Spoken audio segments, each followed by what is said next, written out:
Warahmatullahi wabarakatuh. Perkenalkan, nama saya Adriko Pasada, bidang studi pendidikan bahasa Inggris, kelas R001 MTK dan bahasa Inggris.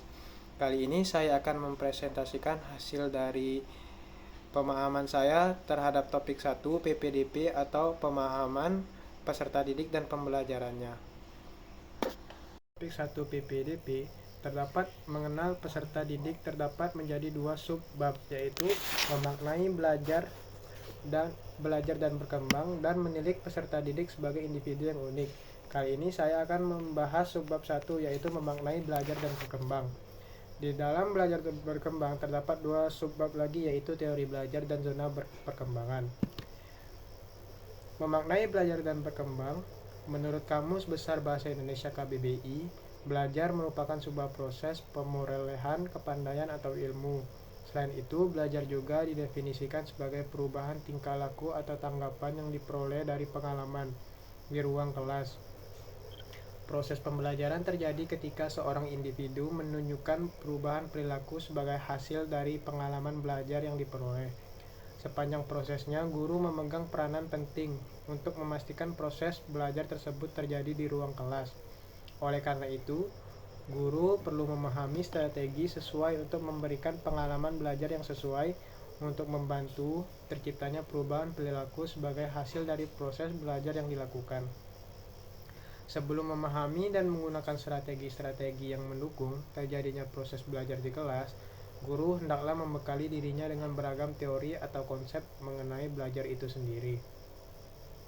Sejalan dengan hal itu, pada bagian ini kita akan mengenal dan mempelajari berbagai teori belajar dan teori perkembangan.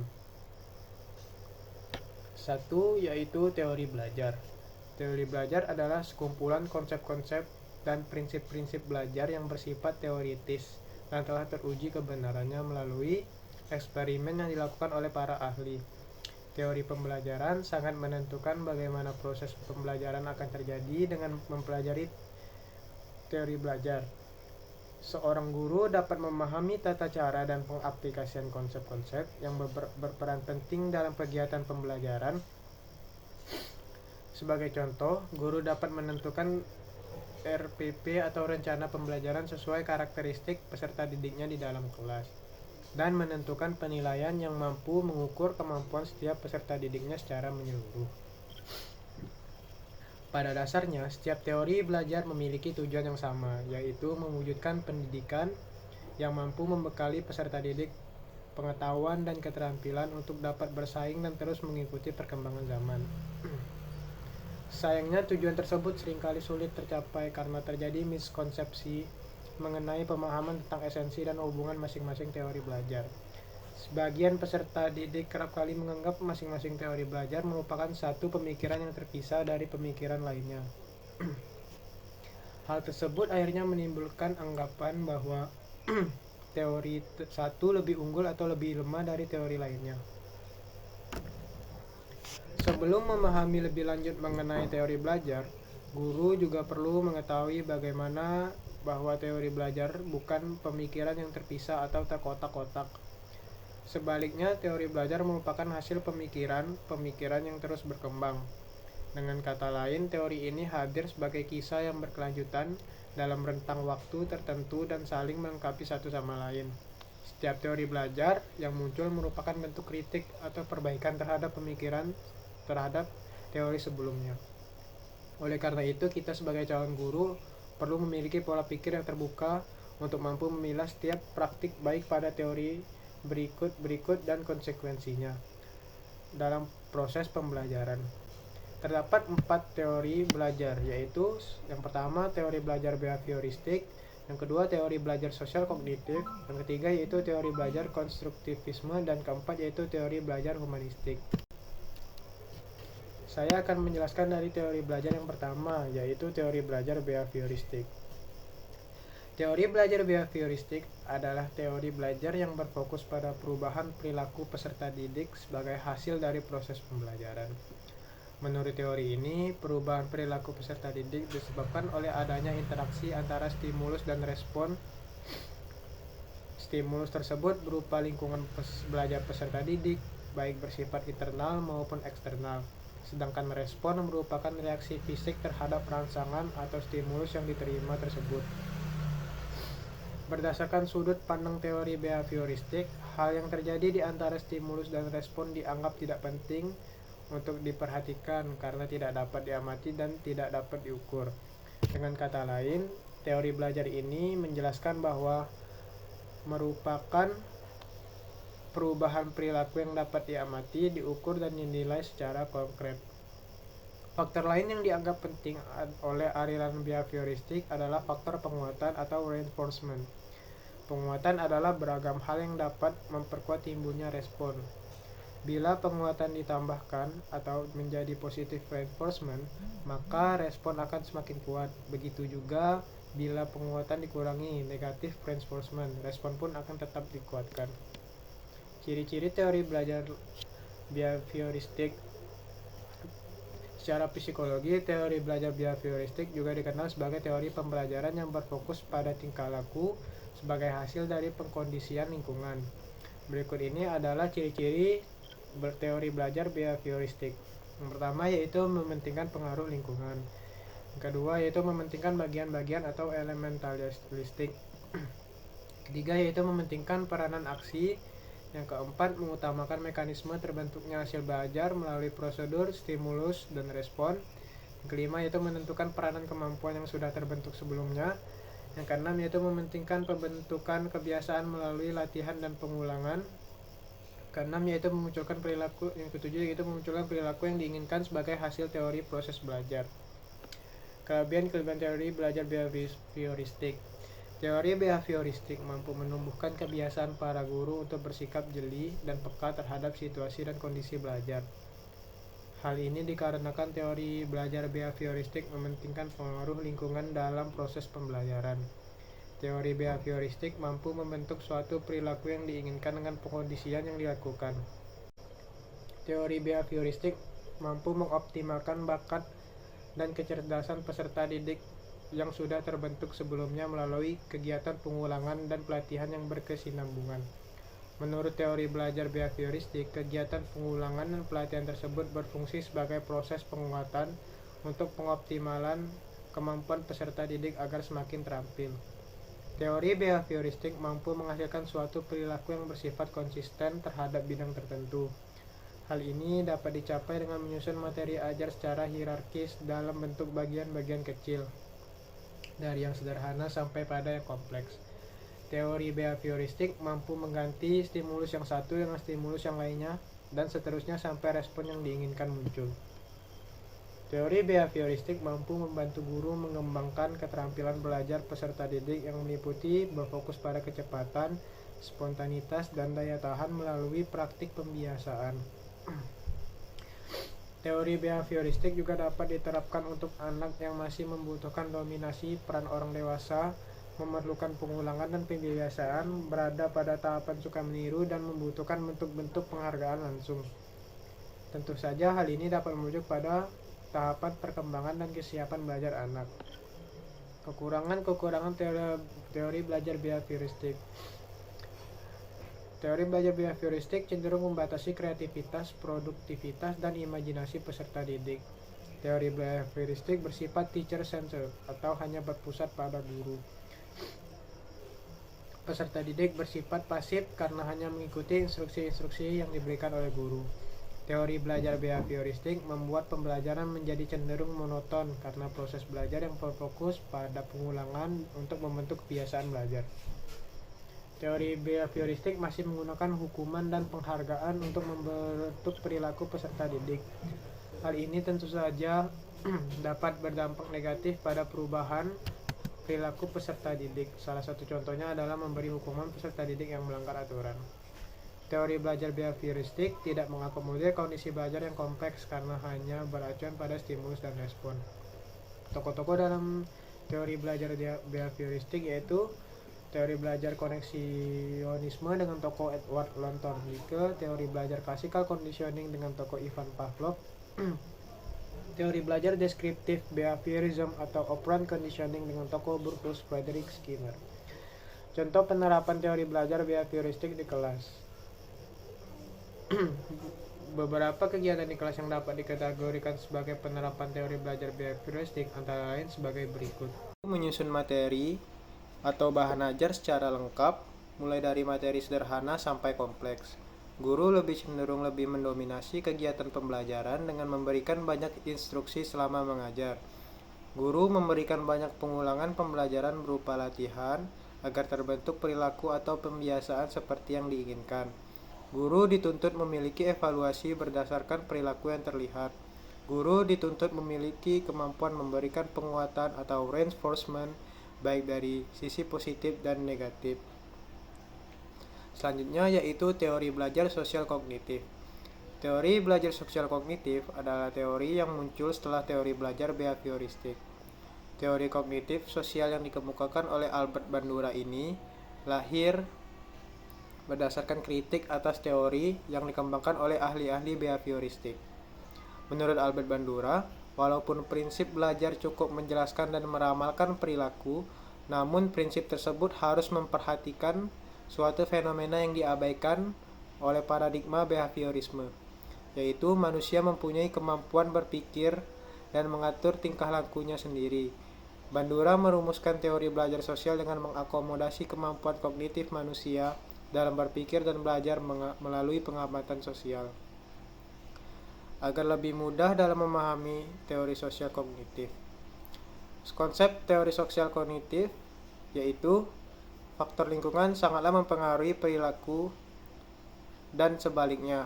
Faktor kognitif mempengaruhi perilaku dan sebaliknya, serta faktor lingkungan mempengaruhi kognitif dan sebaliknya. Bandura menyatakan bahwa orang belajar banyak perilaku melalui proses peniruan. Kita bisa meniru beberapa perilaku hanya melalui pengamatan terhadap perilaku model dan akibat yang ditimbulkannya. Proses belajar semacam ini disebut observational learning atau pembelajaran melalui pengamatan. Selama berjalannya observational learning, seseorang mencoba melakukan tingkah laku yang dilihat dan melakukan reinforcement atau punishment yang berfungsi sebagai sumber informasi bagi seseorang mengenai tingkah lakunya. Teori belajar sosial ini menjelaskan bagaimana kepribadian seorang berkembang melalui proses pengamatan. Istilah yang terkenal dalam teori belajar sosial adalah modeling atau peniruan. Modeling lebih dari sekedar peniruan atau mengulangi perilaku model, tetapi juga melibatkan penambahan atau pengurangan tingkah laku yang teramati, menggeneralisir berbagai proses pengamatan sekaligus melibatkan proses kognitif. Ciri-ciri teori belajar sosial kognitif.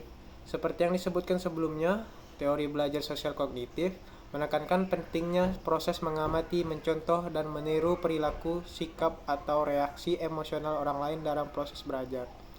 Berikut ini adalah ciri-ciri dari penerapan teori sosial kognitif dalam proses pembelajaran. Teori sosial kognitif meyakini bahwa fokus utama pembelajaran adalah pengamatan dan peniruan. Teori sosial kognitif memahami bahwa tingkah laku model atau contoh bisa dipelajari melalui bahasa, teladan, nilai, dan lain-lain. Teori sosial kognitif beranggapan bahwa peserta didik dapat meniru suatu kemampuan atau perilaku dari kejadian yang dialami orang lain atau dari hal yang diperagakan oleh guru dan model. Teori sosial kognitif menjelaskan juga bahwa peserta didik akan memperoleh kemampuan jika mendapatkan kepuasan respon atau rangsangan yang positif. Teori sosial kognitif melibatkan berbagai proses pembelajaran yang meliputi memperhatikan, mengingat, dan meniru tingkah laku atau feedback timbal balik yang sesuai, diakhiri dengan respon rancangan positif. Tokoh-tokoh dalam teori belajar sosial kognitif, yaitu Albert Bandura merupakan salah satu tokoh utama yang mengembangkan teori belajar sosial. Teori belajar sosial atau social learning theory menurut Albert Bandura adalah teori sosial atau teori kognitif serta efikasi diri yang menunjukkan pentingnya proses mengamati dan meniru perilaku, sikap, dan emosi orang lain. Teori ini menjelaskan bahwa perilaku manusia dalam konteks interaksi, tingkah laku, timbal balik yang berkesinambungan antara kognitif perilaku dan pengaruh lingkungan. Contoh penerapan teori belajar sosial kognitif di kelas. Dalam menerapkan teori belajar kognitif, seorang guru perlu fokus pada proses berpikir peserta didik dan memberikan strategi yang tepat berdasarkan fungsi kognitif mereka. Melibatkan peserta didik dalam berbagai kegiatan seperti memberikan waktu bagi mereka untuk bertanya, kesempatan untuk membuat kesalahan, dan memperbaikinya berdasarkan hasil pengamatan, serta merefleksikan diri agar dapat membantu mereka dalam memahami proses mental. Meminta peserta didik untuk merefleksikan pengalaman mereka melalui pembuatan jurnal ataupun laporan harian tentang kegiatan apa saja yang mereka lakukan. Mendorong diskusi berdasarkan apa yang diajarkan dengan meminta peserta didik untuk menjelaskan materi pembelajaran di depan kelas dan mengajak peserta didik lainnya untuk mengajukan pertanyaan. Membantu peserta didik untuk menemukan solusi baru untuk suatu masalah, untuk mengembangkan cara berpikir kritis. Meminta peserta didik untuk memberikan penjelasan ide atau pendapat yang mereka miliki. Membantu peserta didik dalam mengeksplorasi dan memahami bagaimana ide-ide terhubung. Selanjutnya yaitu teori belajar konstruktivisme. Teori belajar konstruktivisme merupakan sebuah teori yang menempatkan peserta didik sebagai individu yang membangun pemahaman dan memahami informasi secara aktif sepanjang proses pembelajaran. Dalam sudut ilmu psikologi, konstruktivisme dikenal sebagai pendekatan yang memandang bahwa setiap individu dapat membangun pemahaman serta pengetahuan mereka sendiri melalui berbagai pengalaman yang telah dimilikinya. Penerapan teori belajar konstruktivisme memandang bahwa belajar bukan hanya konstruktivisme memaknai pembelajaran sebagai proses pengkonstruksian pengetahuan yang bersifat aktif dan personal. Sebagai contoh, ada seorang anak dengan ayahnya sedang berjalan-jalan di sepanjang pantai. Kemudian, sang anak menemukan kulit kerang dan mengajukan beragam pertanyaan kepada sang ayah. Menurut pandangan konstruktivisme, hal yang dilakukan anak tersebut merupakan pengetahuan yang sedang dikonstruksikan tentang makhluk-makhluk laut dan kegunaannya. Berdasarkan hal tersebut, maka pembelajaran menurut konstruktivisme mendorong peserta didik dalam menggunakan pengalaman dan pengetahuannya untuk memecahkan masalah yang dihadapinya. Selanjutnya, peserta didik juga dapat membangun pengetahuan sendiri sebagai hasil dari pemahaman terhadap masalah yang sedang dihadapinya. Tokoh-tokoh dalam teori belajar konstruktivisme, yaitu salah satunya Jean Piaget. Pada pandangannya terhadap teori konstruktivisme, pengetahuan tumbuh dan berkembang melalui pengalaman. Pemahaman berkembang semakin dalam dan kuat apabila selalu diuji berbagai macam pengalaman baru. Menurut Piaget, manusia memiliki struktur pengetahuan dalam otaknya seperti sebuah kotak-kotak yang masing-masing memiliki makna yang berbeda-beda. Pengalaman yang sama bagi seseorang akan dimaknai berbeda oleh masing-masing individu dan disimpan dalam kotak yang berbeda. Oleh karena itu, pada saat manusia belajar sebenarnya telah terjadi dua proses dalam dirinya. Yang pertama yaitu proses organisasi informasi, yaitu proses ketika manusia menghubungkan informasi yang diterimanya dengan struktur-struktur pengetahuan yang sudah disimpan atau sudah ada sebelumnya dalam otak. Melalui proses ini manusia dapat memahami sebuah informasi yang baru yang didapat, sehingga manusia dapat mengasimilasi dan mengakomodasi informasi atau pengetahuan. Yang kedua yaitu prosesnya adaptasi, yaitu proses yang berisi dua kegiatan. Pertama, menggabungkan atau mengintegrasikan pengetahuan yang diterima oleh manusia atau disebut dengan asimilasi. Kedua, mengubah struktur pengetahuan yang dimiliki dengan struktur pengetahuan baru sehingga terjadi keseimbangan. Yang selanjutnya itu teori belajar konstruktivisme menurut tokoh Vygotsky. Salah satu konsep dasar pendekatan konstruktivisme dalam belajar adalah adanya interaksi sosial individu dengan lingkungannya. Menurut Vygotsky, belajar adalah sebuah proses yang melibatkan dua elemen penting. Pertama, belajar merupakan proses secara biologi sebagai proses dasar. Kedua, proses secara psikososial sebagai proses yang lebih tinggi dan efisiensinya berkaitan dengan lingkungan sosial budaya. Contoh penerapan teori belajar konstruktivisme di kelas. Contoh yang pertama yaitu mendorong kemandirian dan inisiatif peserta didik dalam belajar dengan menghargai gagasan atau pemikiran peserta didik serta mendorong peserta didik berpikir mandiri. Berarti, guru telah membantu peserta didik menemukan identitas intelektual mereka. Para peserta didik yang merumuskan pertanyaan-pertanyaan dan kemudian menganalisis serta menjawabnya, berarti telah mengembangkan tanggung jawab terhadap proses belajar mereka sendiri, serta menjadi pemecah masalah atau problem solvers. Selanjutnya yaitu teori belajar humanistik. Teori humanistik atau sering juga disebut sebagai teori belajar humanistik adalah suatu dari beberapa teori belajar yang sering digunakan oleh guru maupun tenaga pengajar lainnya. Secara garis besar, teori ini bertujuan untuk menghasilkan hal baik bagi kemanusiaan, supaya bisa mencapai aktualisasi diri dan membuat individu mampu mengenali dirinya sendiri. Salah satu ide yang penting dalam pendidikan berbasis humanistik adalah peserta didik harus mempunyai kemampuan untuk mengarahkan sendiri perilakunya dalam belajar atau self-regulated learning. Apa yang akan dipelajari dan sampai tingkatan mana, kapan, dan bagaimana mereka akan belajar. Inti dari pendekatan ini adalah bagaimana peserta didik belajar mengarahkan diri sendiri, sekaligus memotivasi diri sendiri dalam belajar, daripada sekedar menjadi penerima pasif dalam proses belajar.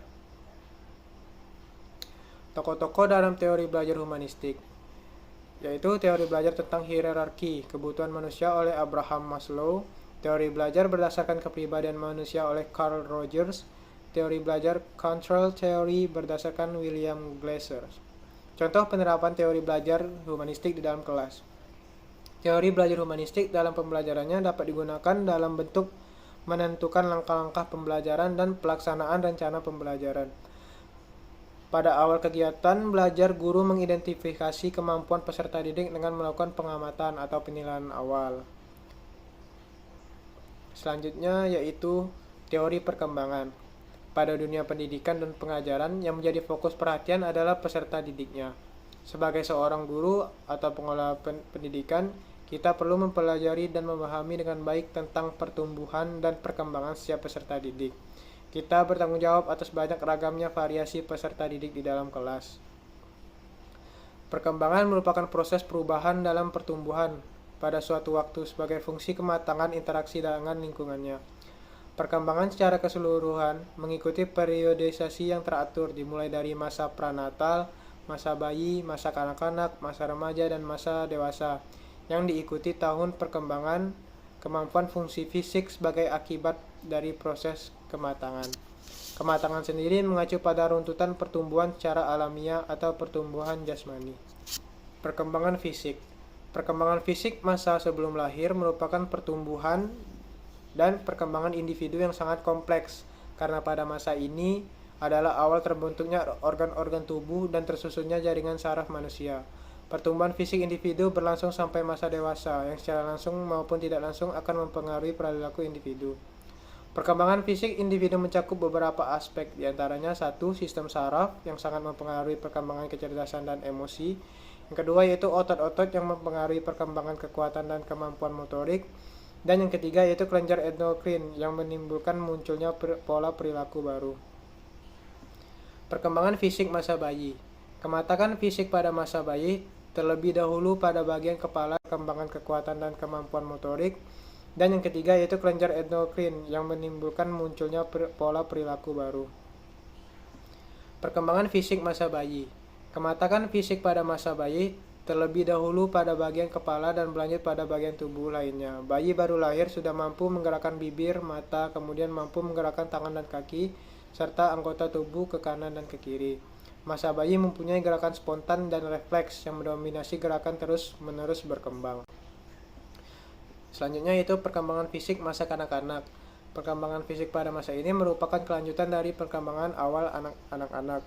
Perkembangan ini berlangsung dari usia 6 tahun saat individu mulai masuk sekolah dasar. Individu telah mulai menunjukkan perubahan terhadap pola kehidupannya seperti sikap, nilai, dan perilaku. Pada masa ini, pertumbuhan dan perkembangannya lambat dan relatif sama sampai menjelang masa pubertas. Selanjutnya yaitu perkembangan fisik masa remaja. Pada tahap ini, perubahan fisik tampak berkembang dengan pesat. Hal ini terjadi karena perubahan fisik merupakan gejala primer yang membuat organisme secara matang mampu berreproduksi. Gejala primer ditandai oleh perubahan postur tubuh serta percepatan pertumbuhan tinggi badan dan diiringi dengan berat badan. Selanjutnya itu perkembangan fisik masa dewasa. Penampilan fisik pada masa dewasa sudah semakin matang sehingga siap untuk melakukan tugas-tugas seperti dewasa lainnya, misalnya bekerja, menikah, dan memiliki anak.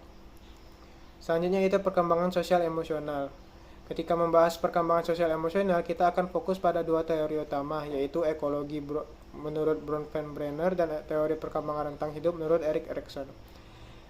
Teori ekologi Bronfenbrenner yang dikembangkan berfokus pada konteks sosial yang mempengaruhi kehidupan individu sehingga turut mempengaruhi perkembangan mereka. Sedangkan Erik Erikson memandang perkembangan kehidupan masyarakat secara bertahap. Terdapat 8 tahap perkembangan yang harus dilalui individu sepanjang kehidupannya. Selanjutnya itu perkembangan moral. Perkembangan moral adalah tentang aturan dan konvensi berinteraksi antara orang-orang. Aturan-aturan ini dapat dipelajari dalam 3 domain, kognitif, perilaku, dan emosional. Lawrence Kohlberg menekankan bahwa perkembangan moral merupakan penerapan moral yang terjadi secara bertahap atau bertingkat. Kohlberg membagi perkembangan moral menjadi 3 tingkatan yang tersusun.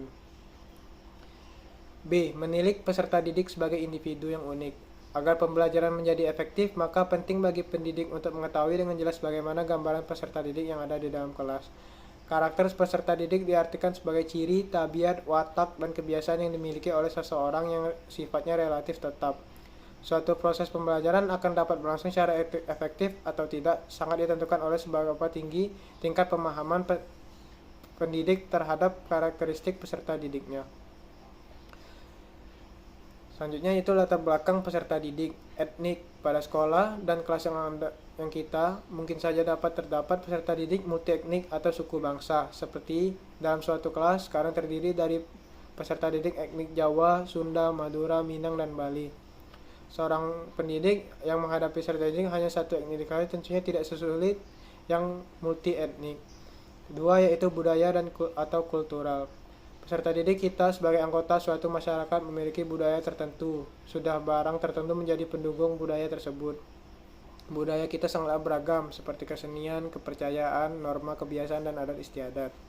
Selanjutnya yaitu status sosial. Manusia diciptakan dengan diberi rezeki seperti berupa pekerjaan, kesehatan, kekayaan, kedudukan, dan penghasilan yang berbeda-beda. Kondisi seperti ini juga melatar belakangi peserta didik yang ada pada suatu kelas di sekolah kita. Selanjutnya perkembangan peserta didik, aspek-aspek perkembangan. Yang pertama yaitu kemampuan awal, seperti pengetahuan dan keterampilan yang harus dimiliki terlebih dahulu. Maksudnya adalah pengetahuan atau cara yang lebih rendah dari apa yang akan atau keterampilan yang lebih rendah dari apa yang akan dipelajari. Selanjutnya itu kesiapan peserta didik. Yang pertama yaitu minat atau gaya belajar peserta didik merupakan hal yang penting untuk diperhatikan dalam proses pembelajaran. Gaya belajar dikelompokkan menjadi 4 yaitu visual, auditif, kinestetik, serta reading dan writing. Selanjutnya yaitu motivasi. Motivasi kadang timbul dari dalam diri individu itu sendiri atau dari luarnya sendiri. Motivasi intrinsik dan motivasi ekstrinsik. Di dalam motivasi intrinsik, terkadang motivasi itu muncul karena faktor dari luarnya diri sendiri. Motivasi belajar yang tinggi dari peserta didik akan tampak dari ketekunannya dalam belajar yang tidak mudah patah semangat. Yang ketiga yaitu gaya belajar. Emosi sangat berperan dalam membantu mempercepat atau justru memperlambat proses pembelajaran. Emosi juga berperan dalam membantu proses pembelajaran tersebut menyenangkan atau menjadi bermakna. Suasana emosi yang positif akan menyenangkan dan suasana emosi yang negatif akan menjadi tidak menyenangkan, membawa pengaruh pada cara kerja struktur otak manusia. Sekian presentasi saya terkait materi topik 1 PPDP atau pemahaman peserta didik dan pembelajarannya. Terima kasih atas perhatiannya. Wassalamualaikum warahmatullahi wabarakatuh.